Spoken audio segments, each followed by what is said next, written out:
I always believed a man's worth isn't measured by what he owns but by what he leaves behind.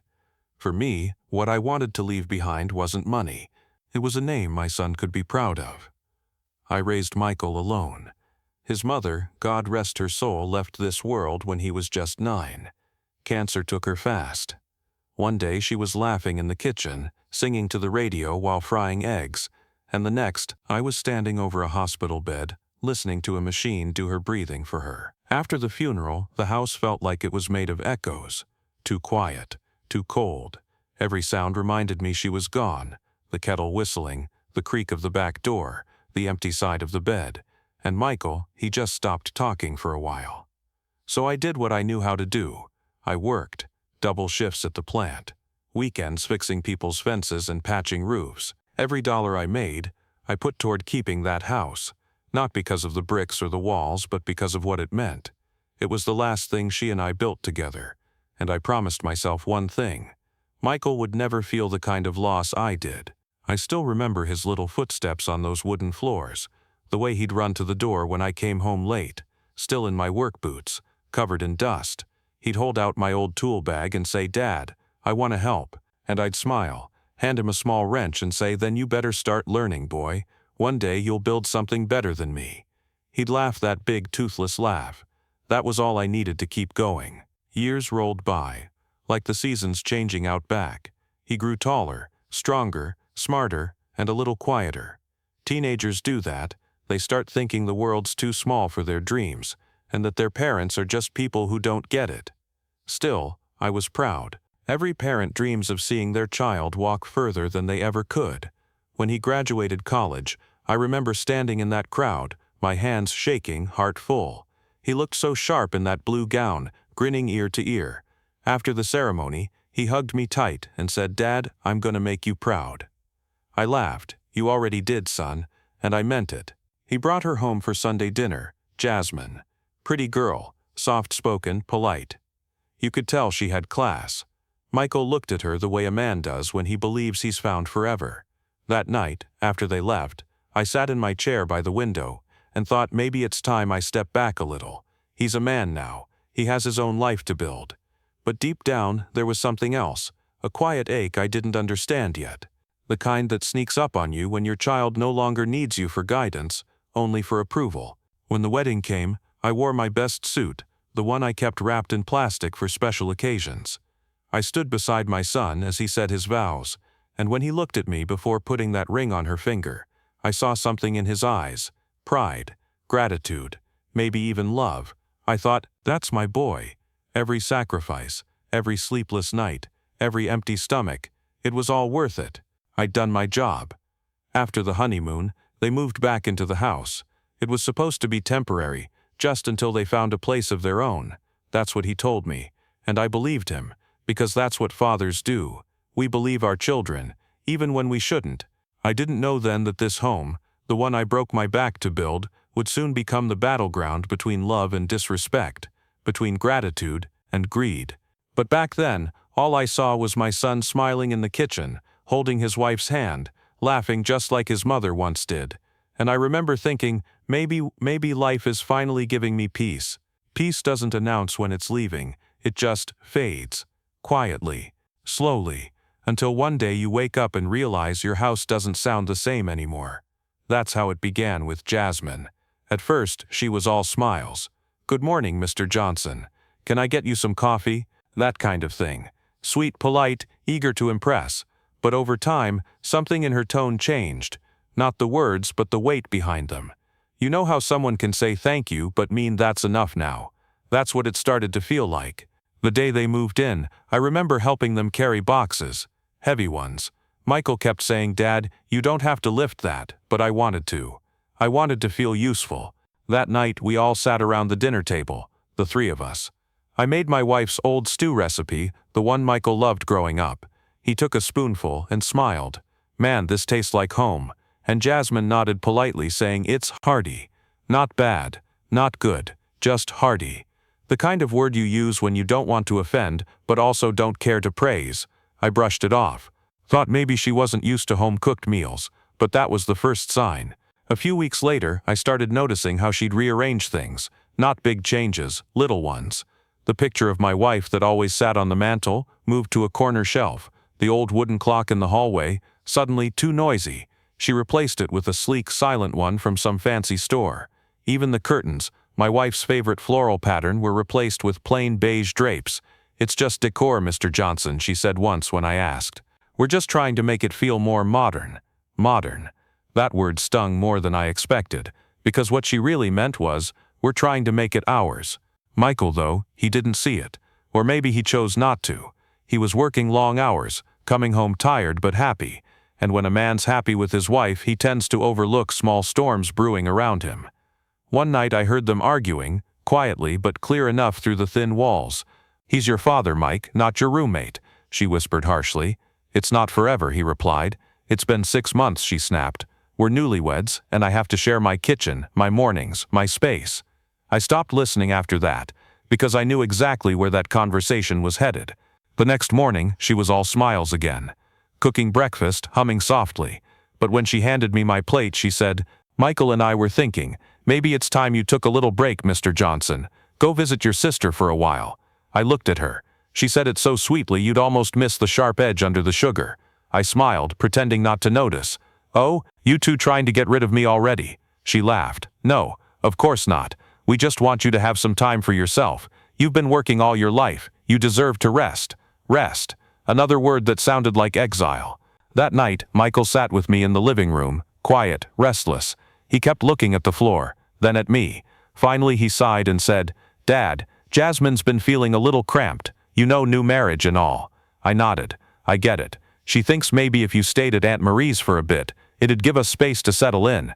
Just for a few months." I just looked at him. The boy I raised, the same one I carried on my shoulders through every storm, couldn't meet my eyes. I didn't say anything right away. I just leaned back in my chair, folded my hands, and smiled a little. "You want me gone, son?" I asked quietly. He flinched. "No, Dad. It's not like that. It's just temporary." "Temporary," I repeated. "Like your stay here was supposed to be?" He didn't answer. I walked through the house, my house, and every corner whispered memories. The stairs where Michael once slid down in a cardboard box. The hallway where my wife and I slow danced to old blues after dinner. The porch where I sat every Sunday morning, coffee in hand, listening to the world wake up. And now I was supposed to pack up and leave all that behind. Because my son's wife felt cramped, I sat in the living room till dawn, staring at the deed framed above the fireplace. It still had my name, no one else's. The next morning I told them I'd think about it. But I already knew my answer, because something inside me, the part that had stayed quiet for too long, was beginning to wake up. This was my home. I built it. I bled for it. And I wasn't going anywhere. Not yet. It's strange how quickly a home can stop feeling like home. Not because the walls changed, or the paint peeled, or the furniture broke, but because the energy shifted. The laughter that once echoed through the halls now came in whispers behind closed doors. The smell of my wife's old stew, the warmth of the place, gone. Replaced by candle scents and foreign recipes that didn't taste like comfort, only control. And me. I became a guest in my own house. At first I tried to adjust. I'd wake up early, make coffee, and stay quiet while they got ready. Didn't want to be in the way. Didn't want to hear Jasmine's polite sighs or see the way she'd roll her eyes when she thought I wasn't looking.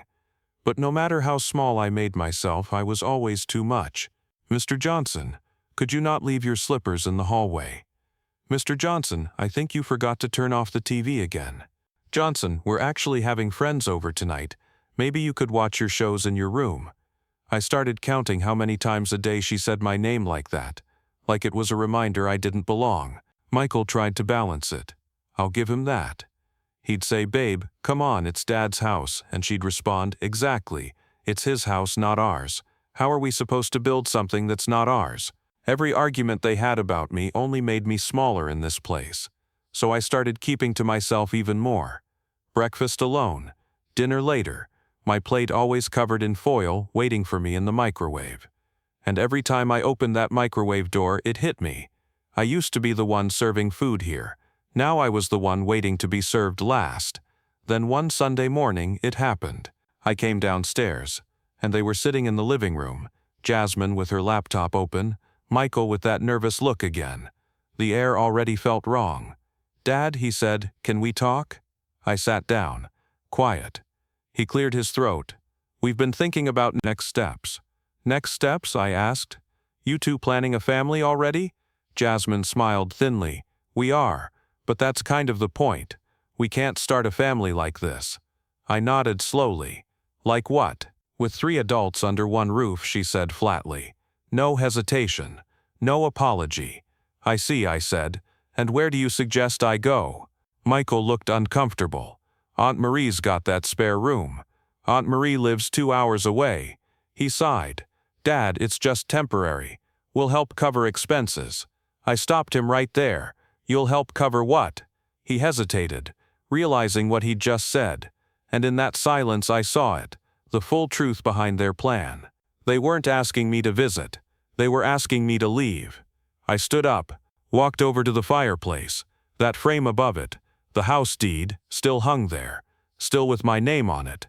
And for the first time in months, I smiled. "You two do whatever you think is best," I said calmly. "I'll think about it." Jasmine leaned forward. "Mr. Johnson, we really need a decision. We're trying to plan our lives here." I looked her dead in the eye. "My dear, I planned mine a long time ago. You're just passing through it." Her smile faded. Michael frowned. "Dad, that's not fair." "Life's not fair, son," I said quietly. "You'll learn that when you start paying for one." Then I walked out, not to my room, to the porch. I sat there till the sky went from gold to gray. I didn't say a word. Didn't need to. Because sometimes silence says what pride won't let you speak out loud. The following weeks the tension thickened like fog. They stopped inviting me to meals. Stopped talking to me altogether, really. It was like living with strangers who shared your last name. Then one evening, I came home from the store and found my belongings boxed up, clothes, shoes, old photos, everything. Right there in the hallway. I didn't even ask who did it, didn't need to. Jasmine was standing nearby, arms folded. "Michael thought it'd be easier this way," she said coldly. "We'll help you move tomorrow." I stared at those boxes. 30 years of my life in cardboard and tape. Then I laughed. Not a bitter laugh, a quiet one. The kind you give when you realize the joke's not on you anymore.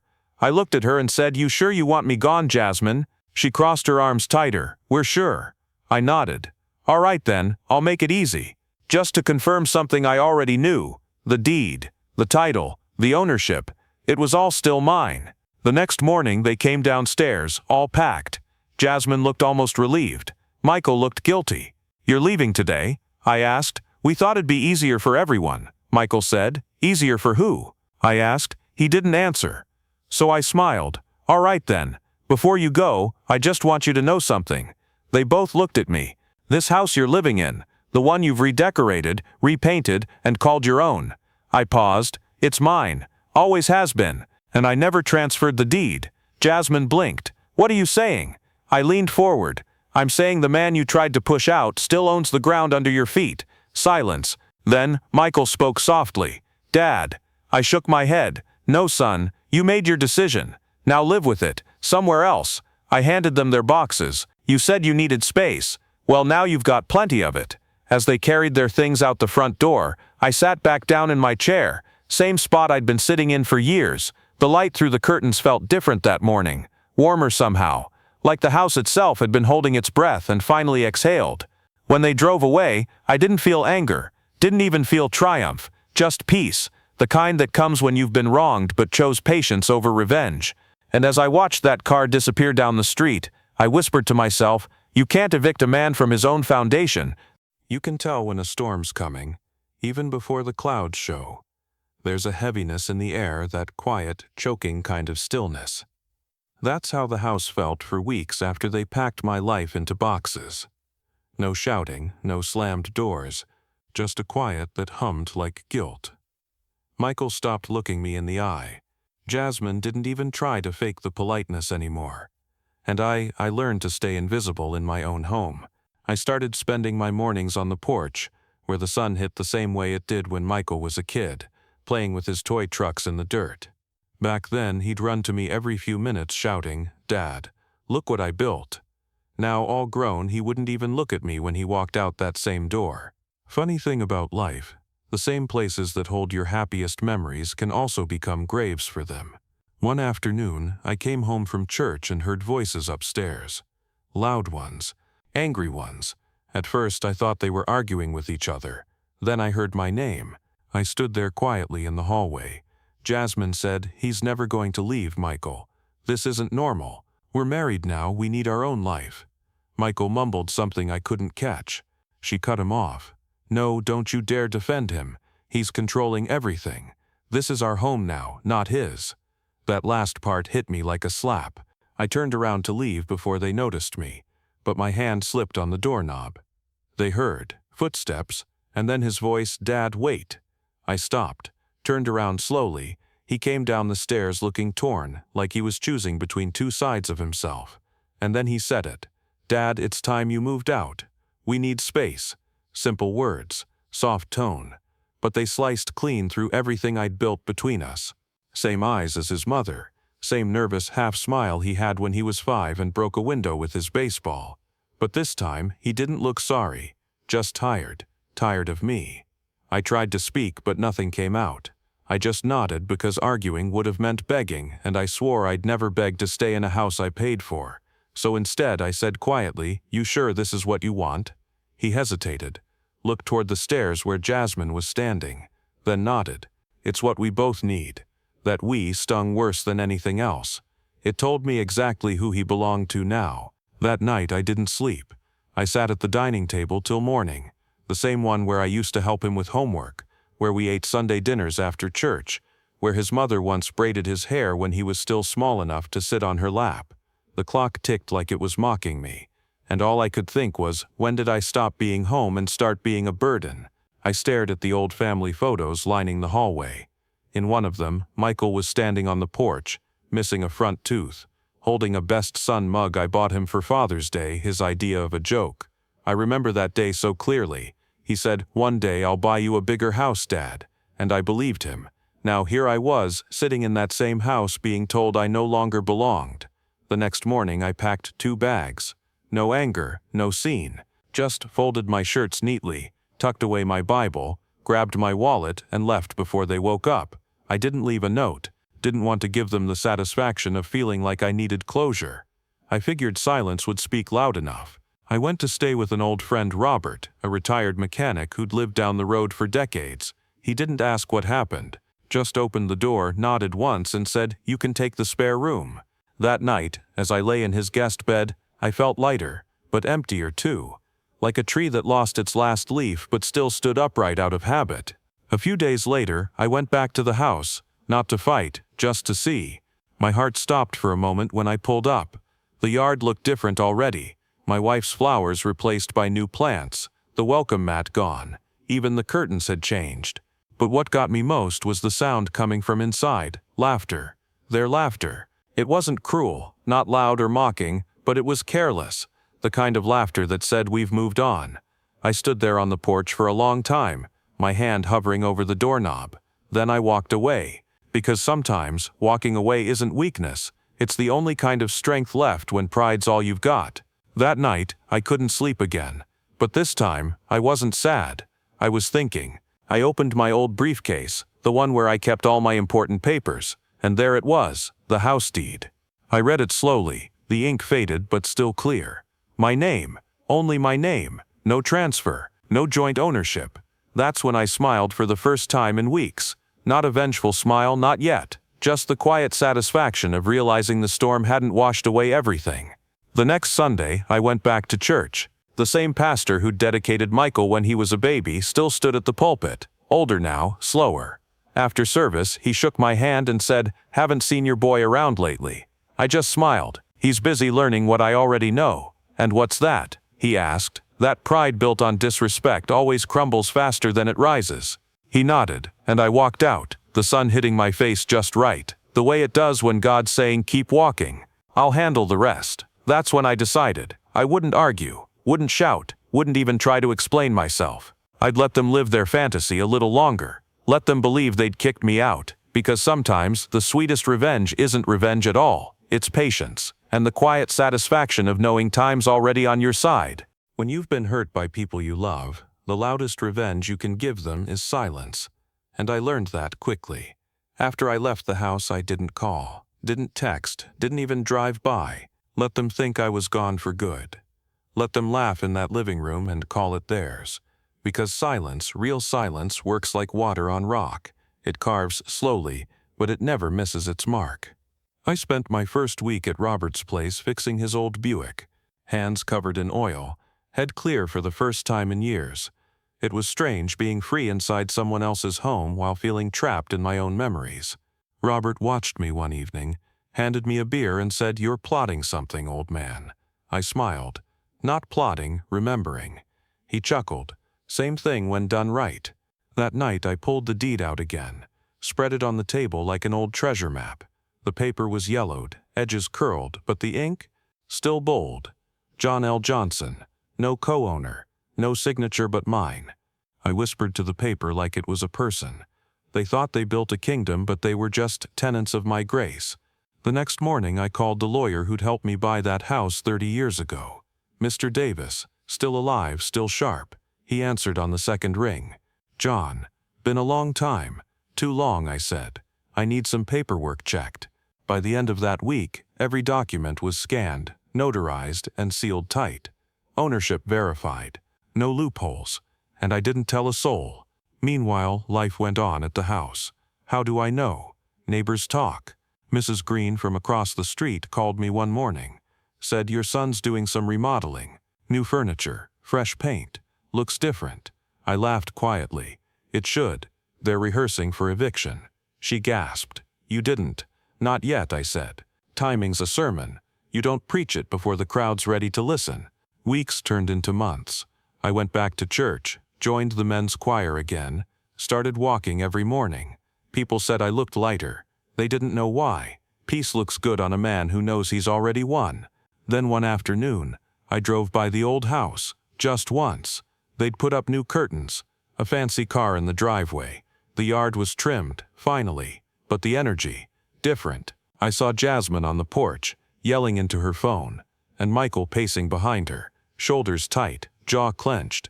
Even from a distance I could tell, whatever they were building wasn't peace, it was pressure, and pressure has a way of bursting on its own. 2 weeks later, I got a message from the bank. Automatic alert, missed payment on property tax. Interesting. See, when I moved out, I stopped paying utilities but not the taxes, because they were in my name. And if you stop paying taxes on a house that isn't yours, the state starts asking questions. I called Mr. Davis again. "You ready to teach them a lesson?" he asked. "No," I said. "I'm ready to remind them whose class they're sitting in." He laughed. "Same thing when done right." I waited until the first day of spring. There's something poetic about endings that happen under sunlight. I showed up in a clean suit, polished shoes, a folder under my arm. When I knocked, Jasmine opened the door. Her smile froze. "Mr. Johnson, afternoon," I said, calm as prayer. "Is my son home?" She hesitated, called out, "Michael, your father's here." He came down looking half guilty, half defensive. "Dad, what's going on?" I stepped inside, looked around slowly. They'd changed everything. Colors, furniture, photos. Except one thing, the foundation. "Beautiful place," I said. "Looks almost new." Jasmine folded her arms. "Thank you. We've put a lot into making it feel like home." I nodded. "Good. Because every good tenant should take care of the landlord's property." Michael blinked. "Tenant?" That's when I placed the folder on the table. Inside, a fresh copy of the deed. My name, and a letter from Mr. Davis's office. "What is this?" Jasmine asked, voice shaking. "Notice of transfer termination," I said softly. "This house is mine, always has been. And as of today, you've got 30 days to vacate." She went pale. "You can't be serious." I met her eyes. I was never joking. Michael sank into the couch, hands on his head. "Dad, why are you doing this?" "Because you forgot whose roof you were under. You forgot that love built these walls, not pride. And when you tried to push love out, pride stayed behind to collect rent. No shouting, no anger, just truth. Quiet, cold and final." Jasmine started crying. Michael stood up, walked toward me, and for a second I thought he'd hug me. Instead he whispered, "I didn't mean for it to go this far." "Neither did I said, "but here we are." I turned to leave, paused at the door and added, "Consider this lesson prepaid, you already owed me enough." Then I walked out, didn't look back. That night, Robert asked how it went. I told him, like rain after a drought, took a while, but everything feels clean again. He smiled. You're a cold man, John. No, I said, sipping my tea, just a patient one. For the next month, I heard bits and pieces from neighbors, how they moved into a small apartment across town, how Jasmine complained about the noise, how Michael started working double shifts to keep up with bills. I didn't smile, didn't celebrate, just nodded every time someone mentioned it. Because karma doesn't need applause, it just needs time, and I'd given it plenty. That's how the storm broke, quietly, cleanly, with no thunder at all, just papers signed, doors closed, and lessons learned the hard way. But I wasn't done reflecting yet. The hardest part of the story wasn't what they did to me, it was what came after, the silence of an empty house that echoed with everything we used to be. The morning after they left, the house was silent. Not the comfortable kind of silence that sits softly in a room, no. This was the hollow kind. The kind that echoes when you breathe too loud. I stood at the doorway, keys in hand, and looked at what used to be my living room. Their things were gone, but the air still smelled faintly of Jasmine's perfume. Sweet, sharp, artificial, just like her smile. The couch was crooked, the curtains drawn halfway, like they didn't know whether to hide or let the light in. And the rug I bought 15 years ago, the one Michael spilled juice on as a kid, was gone. That hit harder than I thought it would. You'd think anger would be the first thing to rise up, but it wasn't. It was grief. Quiet, stubborn grief that sits in your throat like a lump that won't move. I walked through the house slowly, room by room. Every wall had a memory. The kitchen, where I used to fry eggs for him before school. The backyard, where we built that crooked wooden treehouse he begged for. Even the small corner by the stairs, where I once found him crying after his mother's funeral. And I promised him, "You'll never be alone, son." And now look at us. Promises age just like people do. They wrinkle, fade, and sometimes break when you're not looking. I sat down at the table, the same one where I signed the deed all those years ago. The folder was still there. The paper, that paper, staring up at me like it knew what I'd done. I picked it up, tracing my name with my finger. The ink had barely faded. It's strange how one sheet of paper can hold power. Power to give, power to take, power to remind. When Michael was little, he once told me he wanted to grow up and own something big.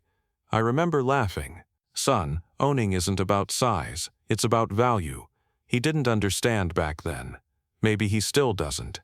I spent that afternoon cleaning, not because the house was dirty, but because it felt like the right thing to do, like I was wiping away what was left of their arrogance. Every sweep of the broom felt like punctuation, every scrub of the countertop, a sentence closing. When the sunlight hit the table just right, the grain looked like ripples in water, and I swear, I saw my reflection clearer than I had in years. A man weathered but not broken. A man who'd been both the foundation and the forgotten. Around evening, I fixed myself a simple dinner. Rice, beans, a little chicken. Same recipe I used to make for him. But this time, I ate alone. And for once, it didn't ache. It just existed, like peace pretending to be loneliness. Or maybe the other way around. After dinner, I stepped outside onto the porch. The neighborhood was quiet, golden hour quiet. Kids playing down the street, distant laughter, birds cutting through the orange sky. Life didn't stop just because my heart had been tested. It never does. Later that week, I drove out to the cemetery. His mother's grave was there, under that big sycamore tree she loved. I brought her a single white lily, her favorite. Kneeling down, I whispered, "You'd be disappointed in him. But don't worry, I handled it." Then I laughed softly. I handled it better than you would have, that's for sure. A breeze brushed my cheek, and for a moment it felt like she was there. Not proud, not angry, just seeing. Like she understood that sometimes love has to close a door to open respect. That night, I couldn't sleep, so I sat in the living room again. The same chair, same quiet. The moonlight crept in through the window, landing right on the folder. The deed was still inside, half visible, that paper they forgot about. And I thought about how many people ruin relationships chasing what that paper represents. Control, pride, ownership. But that paper wasn't just control for me. It was memory. It was everything I built for him. And he threw it away without ever realizing it had my fingerprints on every inch. The next morning, Robert dropped by. He looked around the house, let out a low whistle. "Damn, you really did it." "I did," I said. He walked over to the table, looked at the folder. "At the famous deed." I smiled. "The one and only." He nodded. "So what now? You gonna sell the place?" I shook my head. "Nah, some things ain't for sale. I built this place for family, not profit. I'll rent it out maybe, but I'll keep the keys, always." He chuckled. "You're sentimental, old man." "No," I said quietly. "I'm just making sure no one else mistakes my kindness for surrender again." Weeks passed. I started fixing little things around the house. The creaky door hinge, the loose tile, the leaking faucet. Every repair felt like reclaiming a piece of myself. Funny thing though, every time I hammered, or tightened, or painted, I thought of Michael, not with hate, but with something heavier. Regret maybe, because even when you're right, even when you win, losing your own blood doesn't feel like victory. It feels like silence in the wrong places. One evening, I got a letter. No name on the envelope, just my address. Inside, a short note written in Michael's handwriting. "Dad, I'm sorry. I see it now. I was wrong. You didn't deserve what we did. I'm trying to make things right, but I understand if you don't want to hear from me." I stared at the words for a long time. Not because I didn't believe him, but because it took him losing the roof over his head to finally find humility. I folded the letter, placed it beside the deed. 2 pieces of paper, one that proved ownership, one that showed growth, and in that moment I realized both were worth keeping. I didn't call him right away, didn't text, didn't reply. Some lessons need time to echo, and sometimes the silence that follows an apology is the last test of sincerity. That night, I stepped outside again. The moon was brighter this time, and for the first time since all of it began, I smiled, a real smile. Because I wasn't just the man who took back his house, I was the man who took back his peace. It was a Sunday afternoon when he came back. The kind of Sunday that smells like rain and forgiveness, though neither had arrived yet. I was sitting on the porch, sipping coffee from my old chipped mug, the one that had survived everything in this house, including me. The neighborhood was quiet. A couple of kids were playing down the block, their laughter echoing through the damp air. Somewhere in the distance, a lawnmower hummed, steady, unbothered, and then the crunch of tires on gravel. A silver car pulled up to the curb. At first I didn't think much of it, until I saw the door open and a figure step out. Michael. My son. Same face, older eyes, shoulders a little more slumped. It was strange. He looked like me the way I looked like my father when I was his age, tired but pretending not to be. For a second, we just stared at each other. No words, just silence thick enough to touch. He had that hesitant kind of walk, the one people use when they're not sure if they're welcome. He stood at the bottom of the porch steps. His hands fidgeted with his jacket pockets. I didn't say a thing. I just kept sipping my coffee. "Hey, Dad," he finally said, voice low. "Hey," I answered, flat but not cold.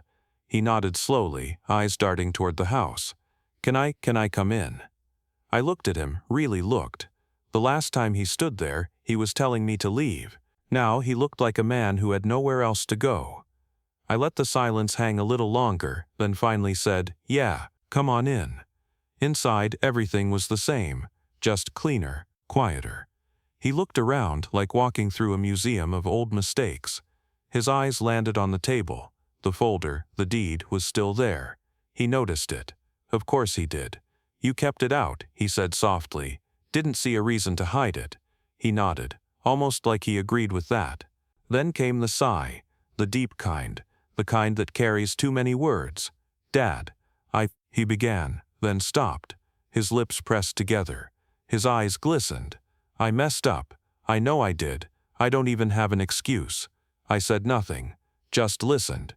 He went on. "You raised me better than that. I let her talk me into things, but that's not an excuse either. I thought I was standing up for my own family." I leaned back, the wood of the chair creaking under me. "And you thought that meant tearing down the one that raised you?" He swallowed hard. "I didn't see it like that then. You never do, until you're standing outside the same door you closed." That hit him. I could see it in the way his shoulders slumped even lower. He started pacing slowly, After we left, things went bad.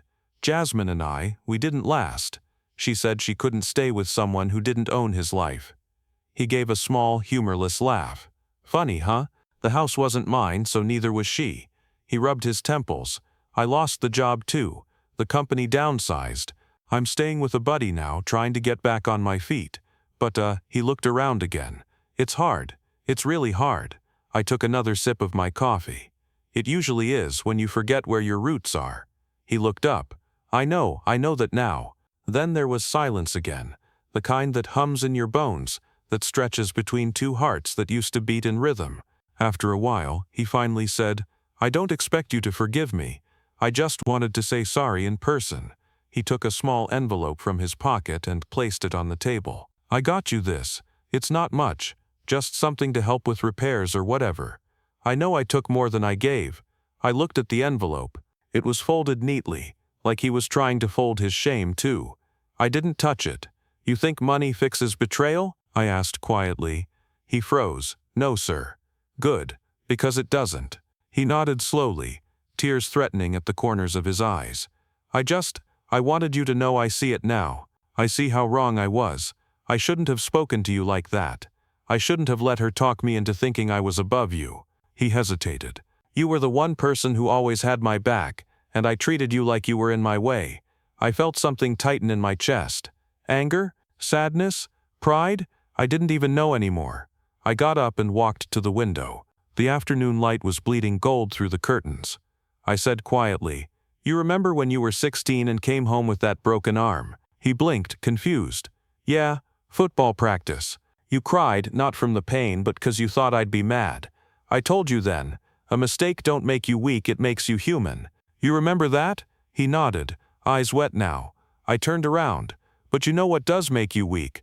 Letting pride keep you from fixing the mistakes that broke what matters most. He wiped his eyes with the back of his hand. I want to fix it, Dad. I do, but I don't even know where to start. I stared at him for a long moment. Then I sighed and walked over to the table. I picked up the envelope, heavy with whatever small bills he could spare. I placed it back in his hand. Start by keeping this, I said. You need it more than I do. He shook his head. No, I can't. You can, I interrupted. Because this ain't about paying me back. It's about remembering what it feels like to give without expecting something in return. That's what being a man means. He nodded, trembling, tears finally falling. Then, after a moment, I said, But I'm not gonna lie to you, son. Forgiveness takes time. Trust takes longer. You can't just walk back in like nothing happened. You left this house. You left me.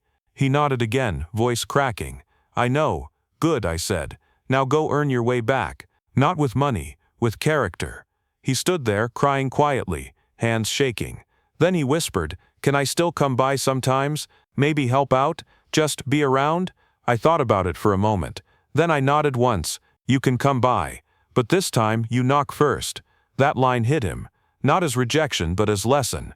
Because every door you close in pride, you must reopen in humility. He nodded again, wiped his face, and walked slowly toward the door. At the threshold, he turned back. Thank you, Dad. Don't thank me, I said softly. Just be better. And with that, he stepped outside. I watched him walk down the driveway, his figure getting smaller until he disappeared behind the corner. Then I turned back to the empty house, except it didn't feel so empty anymore. It felt balanced, like maybe, just maybe, the cracks were starting to heal. The coffee had gone cold, but I didn't care, because for the first time in a long time, I felt something I thought I'd lost forever. Hope. It's strange how time moves after a storm. At first, every day feels loud, the echoes of what was said, what was done, circling your head like restless birds. But then, silence creeps in. Not empty silence, the kind that heals you without asking permission. Months passed after Michael came by. Winter turned to spring. The trees out front grew back their leaves, and the air carried that soft smell of rain and new beginnings. I'd gotten back into my old habits, fixing things around the house, tending the garden, walking to the corner store every morning to grab my paper and black coffee. Routine is a kind of comfort when you've survived chaos. It doesn't make life exciting, but it makes it steady. And steady was good. One morning I woke up earlier than usual. Couldn't sleep, too many thoughts crowding my head. I brewed a pot of coffee and stepped out onto the porch, the wood creaking beneath my slippers. The sun wasn't up yet, just a soft gray light spilling across the neighborhood. I loved that time of day, the quiet hour before the world remembers it as somewhere to be. As I sat down, something caught my eye right by the door. A small brown envelope, no knock, no text, just there. At first I thought it was mail, but the handwriting stopped me cold. It was Michael's. I picked it up slowly, heart tapping in my chest like an old clock. Inside, there was a single silver key, my spare house key, the one I'd given him when he first moved back home years ago. And beneath it, a folded note.